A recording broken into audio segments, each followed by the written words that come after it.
Hi, this is Susanna Bowling and the Times Square Beat, and we are with who I think is one of the best musical theater actors to exist. We're talking Norbert Leo Butz. All right, so you are on my iPad, my iPhone. You're the video that I go to look at when I want to be cheered up. No, I love your work. Where do you get your energy?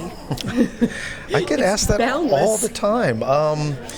I don't know. I guess it sounds cliche. I love what I do. I love, this show specifically. I have such a good time doing it. The guys that are playing in my band are some of my best friends in the world. I love the collection of songs I'm doing. You get so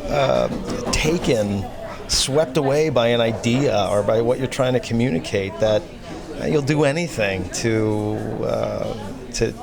get it heard, to get it out there. And I don't know.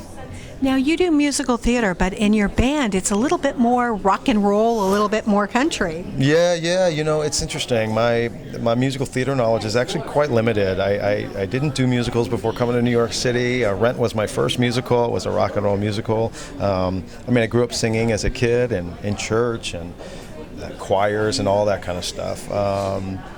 But the music I listen to, because I'm from just outside of St. Louis, Missouri, very religious parents. It was AM country, it was gospel stations, it was,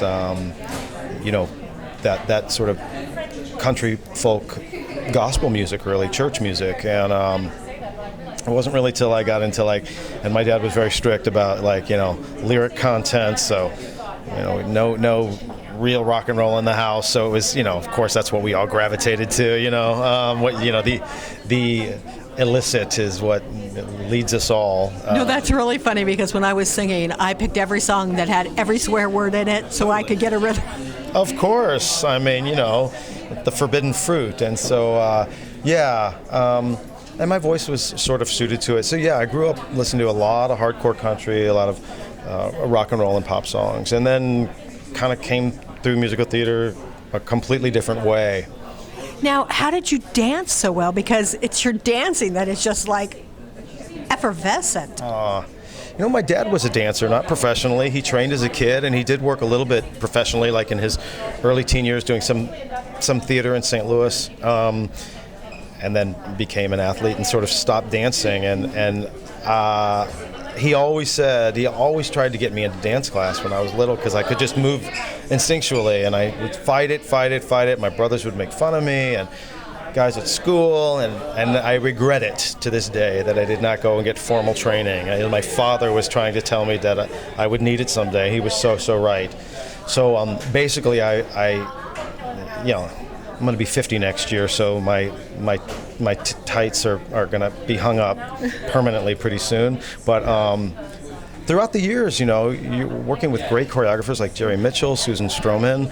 I become a student in those rehearsal rooms. I try to pick up every single bit of technique that I can, and I've just been sort of learning on the job. And can we see more of you in Mercy Street? Yeah. We just finished our second season of Mercy Street. You're amazing in it. Oh, thanks. It'll premiere in mid-January, I think, on PBS. Yeah. Feinstein's 54 Below. I'm here August 5th through the 12th, every night except the 9th. Well, we look forward to seeing you. Thanks, Susanna.